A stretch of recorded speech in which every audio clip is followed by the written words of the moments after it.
ഈ സർക്കാർ പൗരന്മാരിൽ നിന്ന് ആവശ്യപ്പെട്ട എല്ലാ ആദരവുകളും നൽകിക്കൊണ്ട് പറയട്ടെ, ബഹുമാനപ്പെട്ട വിദ്യാഭ്യാസ മന്ത്രി ഏത് രാഷ്ട്രീയത്തിന്റെയോ തെരഞ്ഞെടുപ്പിന്റെയോ ഭാഗമാകട്ടെ, നുണ പറയരുത്.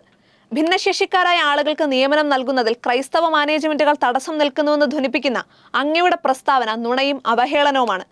സർക്കാർ അനുശാസിക്കുന്ന വിധത്തിൽ ഭിന്നശേഷി നിയമനവും ആവശ്യമായ ഒഴിവുകളും നിലനിർത്തിയിട്ടുണ്ടെന്ന സത്യവാങ്മൂലം ക്രൈസ്തവ മാനേജ്മെന്റുകൾ സർക്കാരിനും കോടതിക്കും നൽകിയിട്ടുണ്ടെന്ന യാഥാർത്ഥ്യം മറച്ചുവെച്ചുകൊണ്ടുള്ള ഈ പ്രസ്താവന നീതിക്ക് മുകളിലൂടെ മുണ്ടും മടക്കി കുത്തി നടത്തുന്ന അഭ്യാസം പോലെയാണ് തോന്നുന്നത്.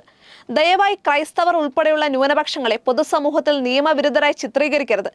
എന്താണ് ക്രൈസ്തവർ ഉൾപ്പെടുന്ന ന്യൂനപക്ഷ വിദ്യാഭ്യാസ സ്ഥാപനങ്ങൾ കേരള സമൂഹത്തോട് ചെയ്ത തെറ്റെന്ന് ഈ സർക്കാർ തെളിച്ചു പറയണം.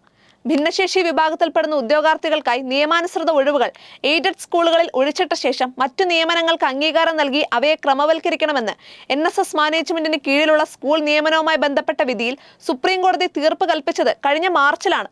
തുടർന്ന് അനുകൂലമായ ഉത്തരവ് സർക്കാർ പുറപ്പെടുവിക്കുകയും ചെയ്തു. സമാന സ്വഭാവമുള്ള സൊസൈറ്റികൾക്കും ഈ ഉത്തരവ് നടപ്പാക്കാമെന്ന് സുപ്രീം കോടതിയുടെ ഈ വിധിന്യായത്തിൽ തന്നെ വ്യക്തമാക്കിയിരുന്നതാണ്.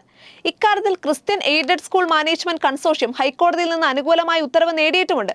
വിധിയുടെ സത്ത ഉൾക്കൊണ്ട് ഈ കോടതി ഉത്തരവ് പ്രകാരം ക്രിസ്ത്യൻ മാനേജ്മെന്റുകളുടെ സമാനമായുള്ള പ്രതിസന്ധിയും പരിഹരിച്ചുകൂടെ എന്നേ ചോദിച്ചുള്ളൂ. നിർഭാഗ്യവശാൽ വിദ്യാഭ്യാസ വകുപ്പിന്റെ ധിക്കാരപൂർവമായ മറുപടി നിങ്ങൾ വേണമെങ്കിൽ കോടതിയിൽ പോയിക്കൊള്ളൂ എന്നായിരുന്നു. പൗരാവകാശങ്ങൾക്ക് വേണ്ടി എപ്പോഴും കോടതിയിൽ പോകാനാണെങ്കിൽ ജനാധിപത്യ സർക്കാരിന്റെ ചുമതല എന്താണെന്ന് കൂടി മന്ത്രി വ്യക്തമാക്കണമെന്ന സീറോ മലബാർ സഭയുടെ പ്രതികരണം മന്ത്രിയെ ഒരിക്കൽ കൂടി ഓർമ്മിപ്പിക്കുകയാണ്. നീതി ചോദിക്കുന്നവരോട് എന്നാ താൻ കേസ് കൂടെ എന്നാണോ ഒരു ജനാധിപത്യ സർക്കാർ പറയേണ്ടത്?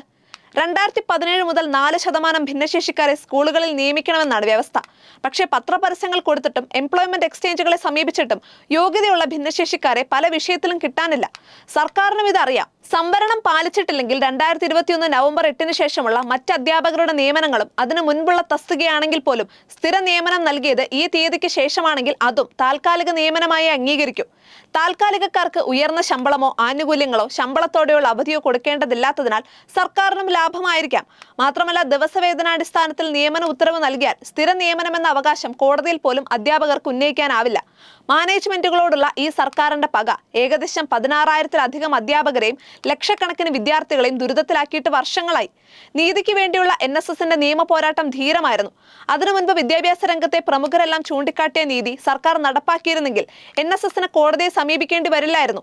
പുറത്തു പറഞ്ഞതല്ല സർക്കാർ അന്ന് കോടതിയിൽ പറഞ്ഞത്.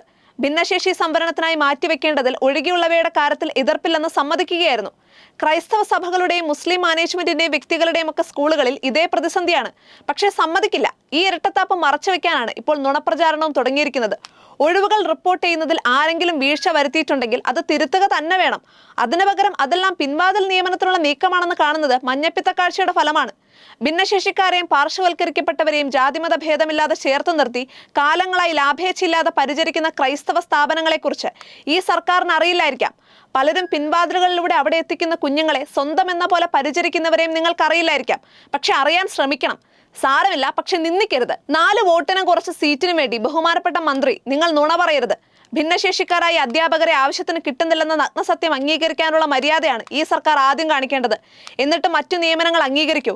നീതിക്കായി കാത്തിരിക്കുന്ന ആ മനുഷ്യർക്കും തോന്നട്ടെ നിങ്ങൾ പറയുന്നത് കേൾക്കാൻ ഇവിടെ ഒരു സർക്കാർ ഉണ്ടെന്ന്.